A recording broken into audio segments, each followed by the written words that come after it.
بسم اللہ الرحمن الرحیم۔ حضرت سلیمان علیہ السلام کا واقعہ۔ حضرت سلیمان علیہ السلام حضرت داؤد علیہ السلام کے 16 بیٹوں میں سے ایک ہیں۔ اللہ تعالیٰ نے صرف انہیں اپنے والد کا جانشین منتخب فرمایا۔ نہ صرف امور سلطنت میں بلکہ کار نبوت میں بھی وہ اپنے والد کے سچے جانشین تھے، جیسا کہ قرآن کریم میں ہے وَوَرِثُ سُلَيْمَانُ دَاوُودَ، اور سلیمان داؤد کے وارث بنے۔ ان کی پیدائش حضرت موسیٰ علیہ السلام کی وفات کے 575 سال کے بعد یروشلم میں ہوئی۔ آپ کی والدہ ماجدہ بھی بڑی نیک خاتون تھی۔ سنن ابن ماجہ میں ایک روایت ہے کہ ایک مرتبہ انہوں نے اپنے بیٹے سلیمان علیہ السلام کو نصیحت فرمائی کہ اے بیٹے، رات بھر سوئے نہ رہا کرو، اس لیے کہ پوری رات سوتے رہنا انسان کو قیامت کے دن اچھے اعمال سے محروم بنا دے گا۔ قرآن کریم کی 7 سورتوں میں 16 جگہ حضرت سلیمان علیہ السلام کا ذکر موجود ہے۔ سورہ سبا، سورہ سواد میں قدر تفصیل سے ہے۔ اپنے والد کی طرح ان کو بھی بہت سی خصوصیات اور معجزات عطا کیے گئے تھے۔ قرآن کریم میں ان کا ذکر اختصار کے ساتھ اور احادیث کی کتابوں میں تفصیل کے ساتھ کیا گیا ہے۔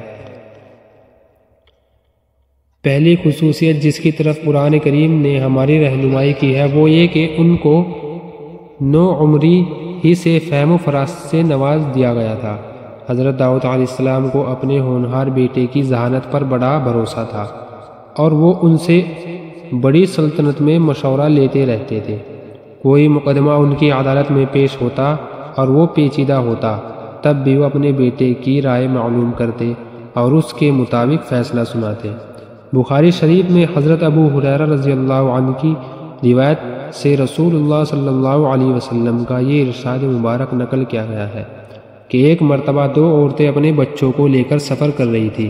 ان میں سے ایک کا بچہ بھیڑیا اٹھا کر لے گیا۔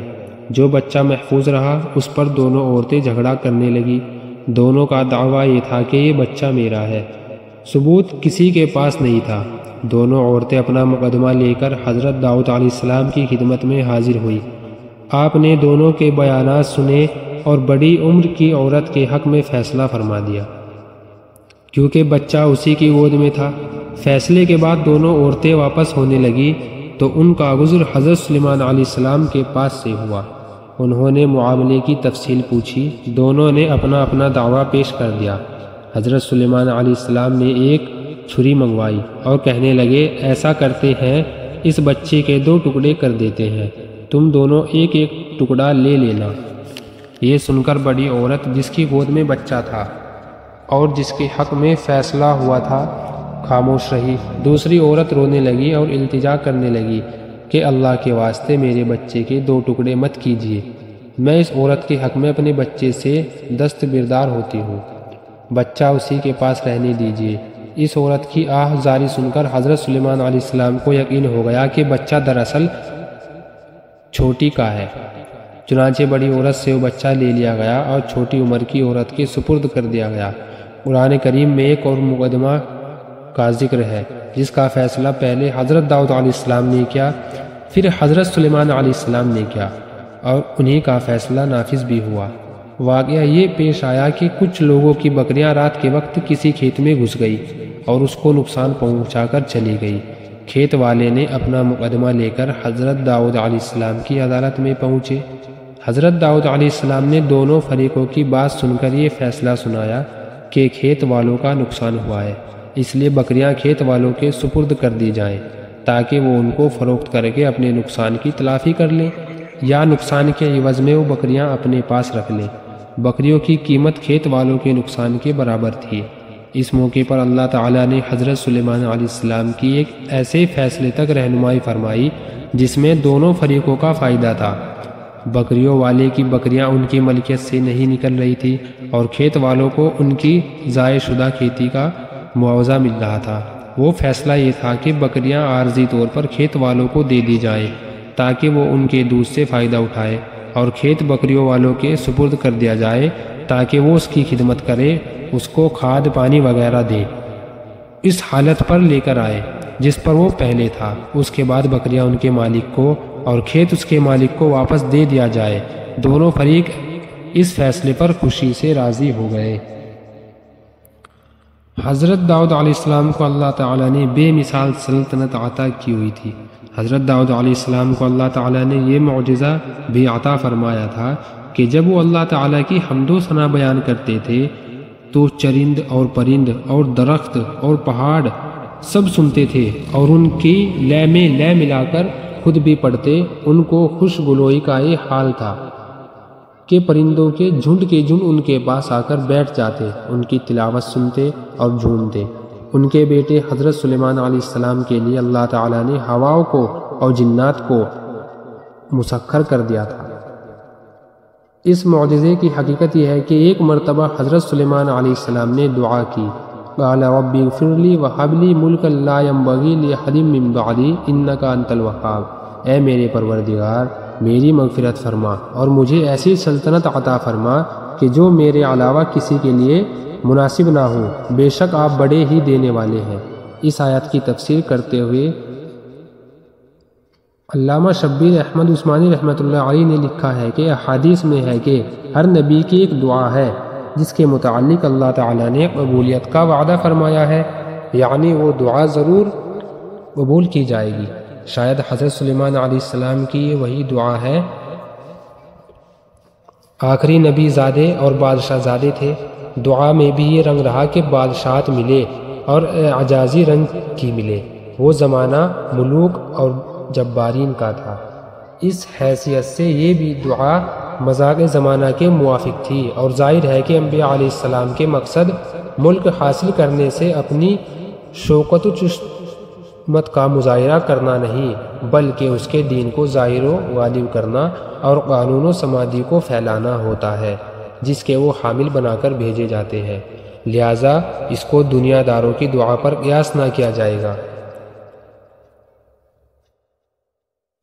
اللہ تعالیٰ نے حضرت سلیمان علیہ السلام کی دعا اس طرح قبول فرمائی کہ ان کو ایک وسیع اور عریض، ایک بڑی اور بہت بڑی سلطنت کا بادشاہ بنا دیا۔ یہ سلطنت اس قدر لمبی چوڑی تھی کہ اس میں ایک سرے سے دوسرے سرے تک پہنچنے کے لیے 1 ماہ کی مسافت درکار تھی۔ اس مسافت کو اللہ نے اس طرح سمیٹا کہ ہواؤں کو ان کے لیے مسخر کر دیا کہ وہ اپنے تخت شاہی کو ہواؤں کے دوش پر ڈال دیتے اور مہینوں کی مسافت چند گھنٹوں میں طے کر لیتے۔ قرآن کریم میں ہواؤں کے مسخر ہونے اور حکم سلیمانی کے پابند ہونے کا ذکر اس آیت کریمہ میں ہے۔ وَلِسُلَيْمَانَ الرِّيحَ غُدُوُّهَا شَهْرٌ وَرَوَاحُهَا شَهْرٌ، اور سلیمان کے لیے ہم نے ہوا کو مسخر کر دیا کہ اس کا صبح کو چلنا مہینے بھر کی مسافت تھی اور اس کا شام کو چلنا بھی مہینے بھر کی مسافت تھی۔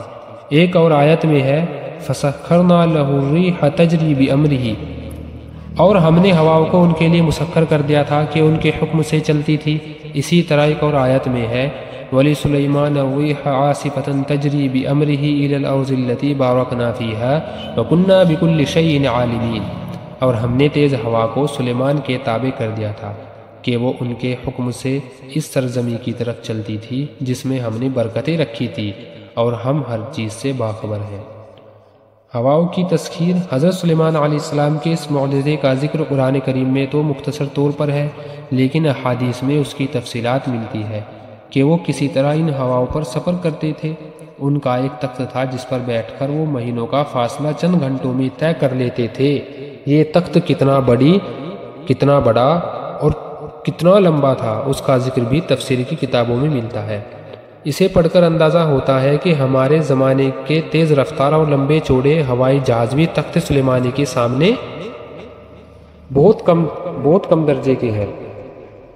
قرآن کریم کی ان 3 آیات سے حیثیت مجموعی یہ پتہ چلتا ہے کہ ہوائیں حضرت سلیمان علیہ السلام کے لیے مسخر کر دی گئی تھی اور وہ ان کے حکم اور مرضی کے تابع تھی، خواہ وہ ہوائیں باد صبا کی طرح سبق رفتار تھی یا باد سرسر کی طرح تیز تندرست۔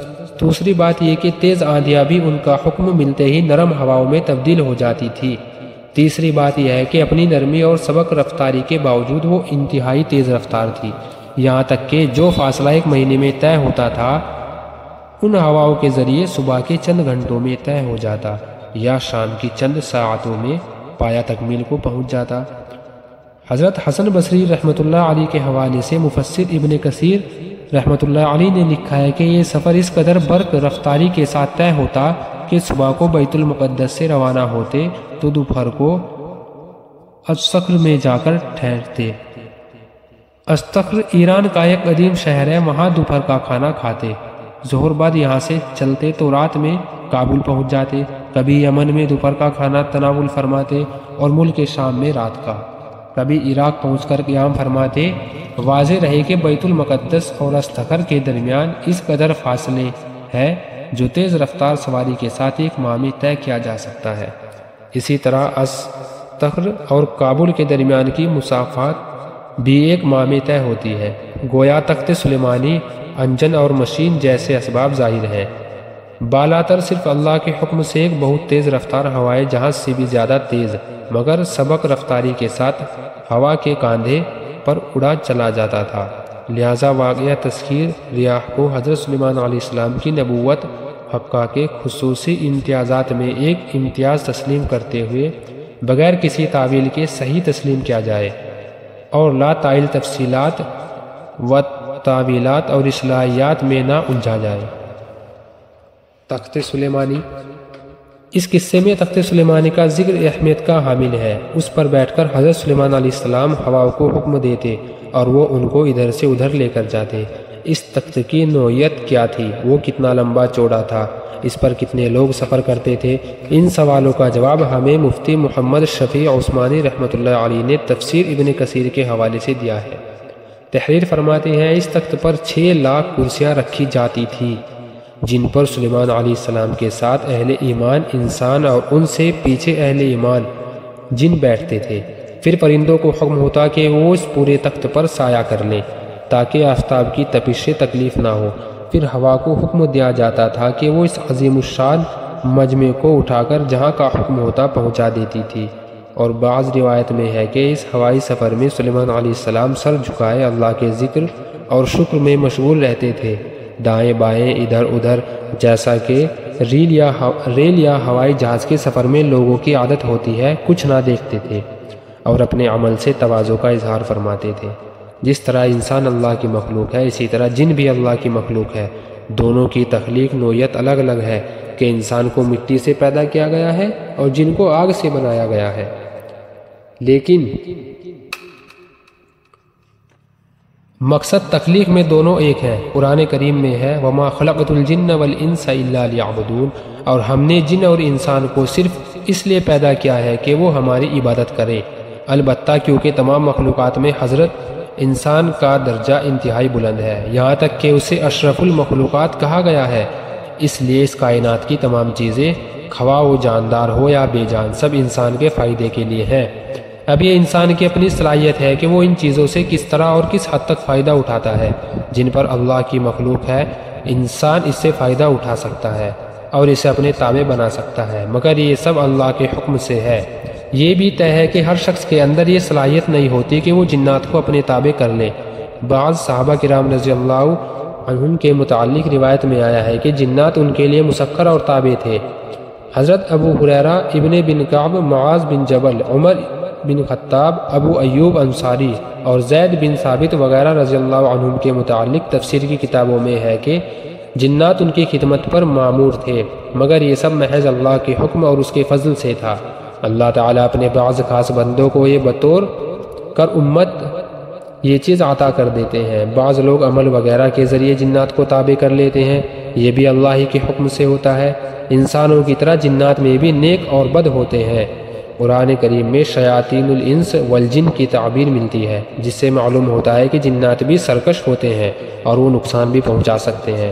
مرد خواتین پر جنات چڑھ جانا اسی نوعیت کی شرارتیں ہیں جو جنات شیاطین انجام دیتے رہتے ہیں۔ بعض اوقات یہ انبیاء کو بھی نہیں چھوڑتے۔